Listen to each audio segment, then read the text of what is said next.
Like all of these things can exist at once. You can be in love and also feel insecure, and you can be in love and also feel depressed, and you can, break up with someone and still like love them. Like, you know what I mean? Like there's just all of these things can be true at once.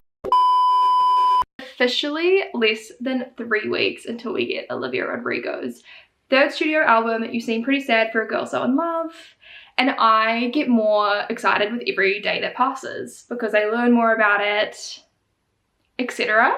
So today we're going to go through a bit of a track list breakdown. Olivia just went on a podcast, I think it's called Popcast, where she spoke about the album. They spoke about some specific songs, so we'll talk about that a bit today. And also just catch up. I've been away for a few weeks, but I'm back. So we've got a couple of things to catch up on. The Cure came out. It's just like a crazy time to be alive, honestly. Make sure that you like this video and subscribe for more pop culture content, and let's get into it. So starting with the track list, Olivia announced this like 3 days ago, maybe 4 days ago or 5 days ago now. Who knows when this video will go out. But what I really like about it is we've got a Girl So In Love and a You Seem Pretty Sad side. So there are 2 sides to the album. You can kind of see where the album started with Girl So In Love and then where it ended up with You Seem Pretty Sad.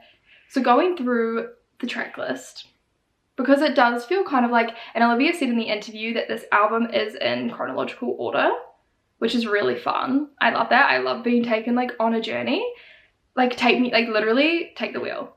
Take me on this journey. I'm excited. So we start with Drop Dead, which we've heard, very excited kind of like love song. It's like very cutesy, fun. I love Drop Dead.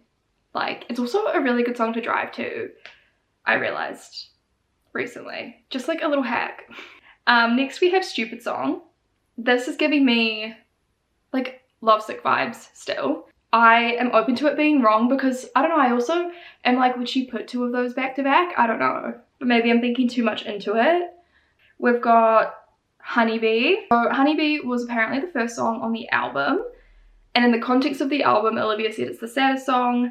I really like that one. I think that was maybe the first song on the album, Honeybee, and it was like one of those ideas just like at home, and I like wrote the whole thing on piano and just thought like, wow, like I feel like I really expressed something that was so hard to describe. And in the context of the album, I find it to be actually the saddest song on the album. I find it to actually be devastating, which is really, it's You Seem Pretty Sad for a Girl So In Love, like to a T. It's this like, it's this love song that's filled with so much hope, but also like a sort of knowing. It's also like when you're feeling that way, like if you are, I think like excited or, you know, in love or infatuated or whatever, any sort of knowing you will kind of just like suppress and like keep in the background.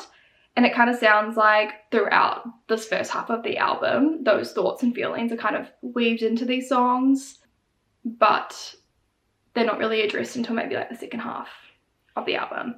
I also feel like based on kind of the way that they were speaking about it on the podcast, it'll have like a different kind of sound to it as well. I don't know.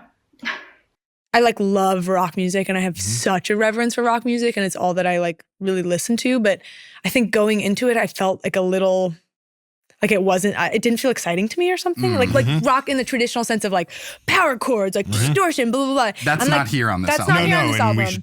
Next up is Maggots for Brains, which when I first read this, I actually really loved that song title because it's just kind of random and yuck, but I love it.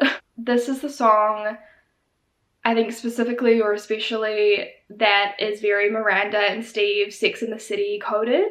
The whole Maggots for Brains is this concept of like your brain is mush and you can't really like think straight or whatever. I think like given that, I think the line from Miranda and Steve that really inspired the song and Olivia was every time something funny happens, I want to tell you about it. Every time something funny happens, I want to tell you. And so I think there's going to be like a sense of maybe missing the person, because that's kind of what I would associate with that line, is like a form of distance. Next is You Plus Me, which we actually saw Olivia post on her Instagram ages ago. They did mention this song kind of giving Cranberries vibes, or like just I think sonically being a really beautiful song. So I'm excited to hear it. I have really no idea. I think it'll be about her plus her boyfriend, if I had to guess. To be fair, I don't really have many thoughts about this one yet. I think I'm gonna really like it, but in terms of like what it's gonna be about, I've like maggots for brains, like me right now. No idea. I don't really know. Okay,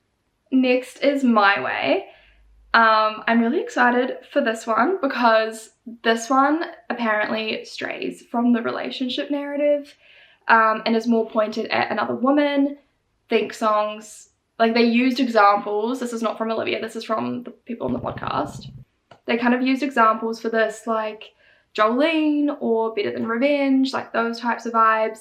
And we've heard jealousy come through, I think, in a couple of Olivia's songs, but I think maybe not in this type of way. And also, I'm so fucking excited because I love that Olivia writes about jealousy and envy and insecurity and all these kind of things. Like, I'm just like, thank God.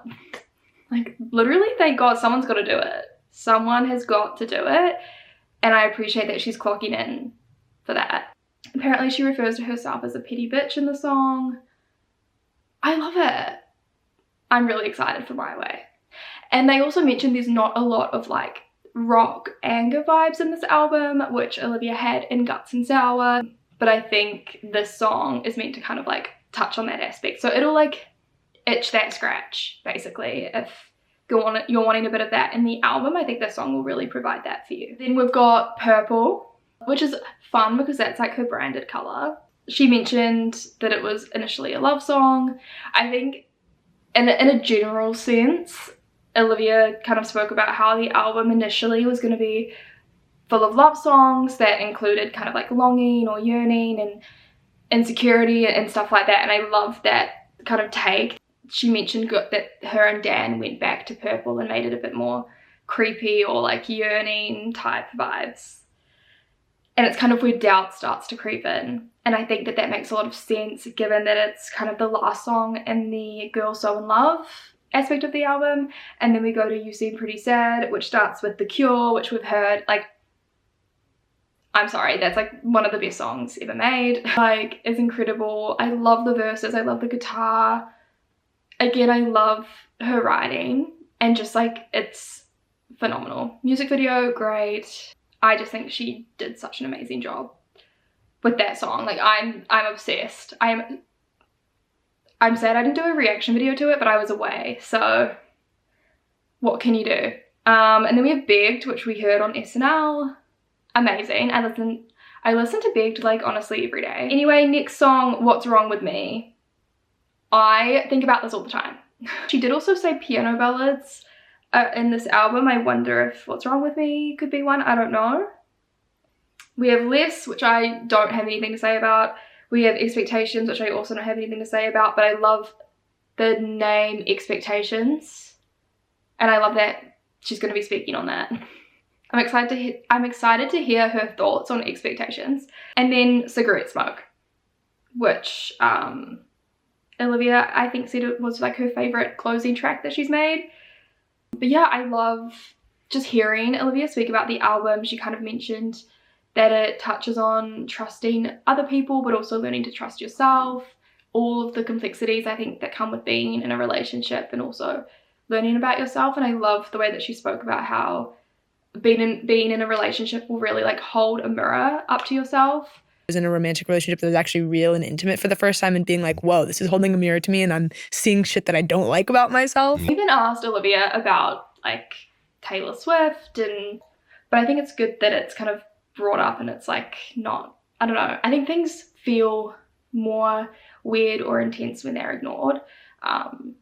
But I was really shocked that they asked her that. I didn't think that she would want them to, but I'm glad that they did, and I'm glad that it was like kind of mentioned and hopefully will be like put to bed in a way. I love that it's still like a relationship based album but very self-reflective, because I think that's what I like about Olivia and her writing, is that she is so introspective and so self-aware. That is all from me for today. I hope that you enjoyed catching up on all things Olivia Rodrigo. Not long now, we'll do another video next week before the album comes out. And yeah, I'll see you next time. Bye!